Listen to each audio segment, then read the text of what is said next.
He was an attorney who served in the Civil War and then worked his way up in the New York political organization run by Republican Senator Roscoe Conkling.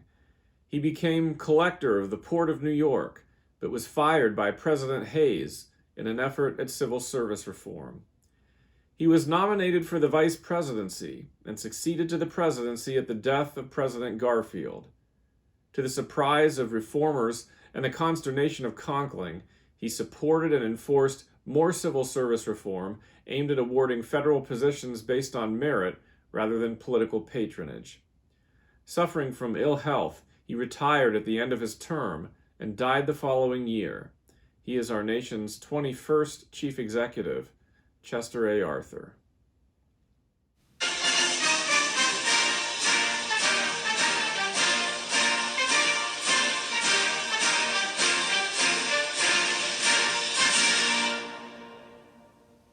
Let's take a look at a map of New York State and New England and some sites associated with Chester A. Arthur. Arthur was born in the town of Fairfield in northwestern Vermont, in this area here.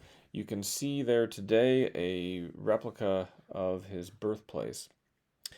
His father was a Baptist minister, and they moved around a lot. He spent most of his youth in various places in eastern New York State.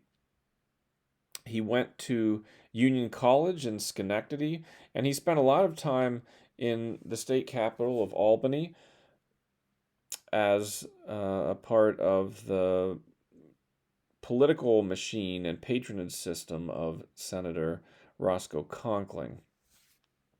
He was the collector of the Port of New York, appointed by President Grant, fired by President Hayes, and he lived in New York City on Lexington Avenue. The home where he lived is still in existence today. It's privately owned, and it's not open to the public.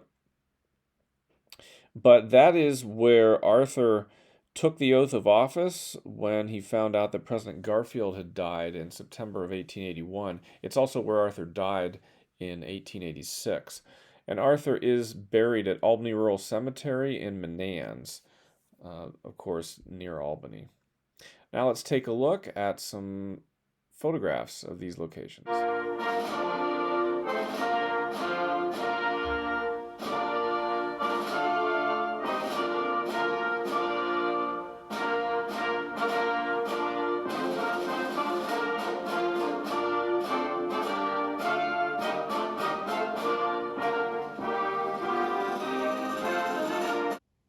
Now let's take a look at some books in my library relating to Chester A. Arthur.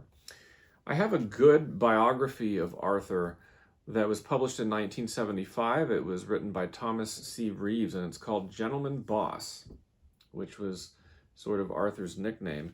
It covers Arthur's entire life, but it focuses pretty heavily on the issues of the spoils system and civil service reform. Arthur was very much a product of the spoils system and the political patronage machine of New York Senator Roscoe Conkling, as I had mentioned, and he was a member of the stalwart faction of the Republican Party, very much allied with Conkling and former President Ulysses Grant. And he had been the collector of the Port of New York. He was appointed by President Grant, fired by President Hayes at an early effort at civil service reform. And he was nominated for the vice presidency at the 1880 convention to balance the ticket, along with Garfield. And when he succeeded to the presidency, the stalwarts, and particularly Conkling, thought they could use the presidency through Arthur to continue their political patronage. And instead, to everyone's surprise, Arthur supported civil service reform and enforced it during his administration. There's another book that came out, I think last year, that's a shorter biography called The Unexpected President. I have another book for a theme relating to the era. Andrew Carnegie was a very important figure in business. This is a short biography of him, also originally published in 1975 by Harold Livesay. It's called Andrew Carnegie and the Rise of Big Business. Our next program will take a look at our 22nd and 24th president, Grover Cleveland.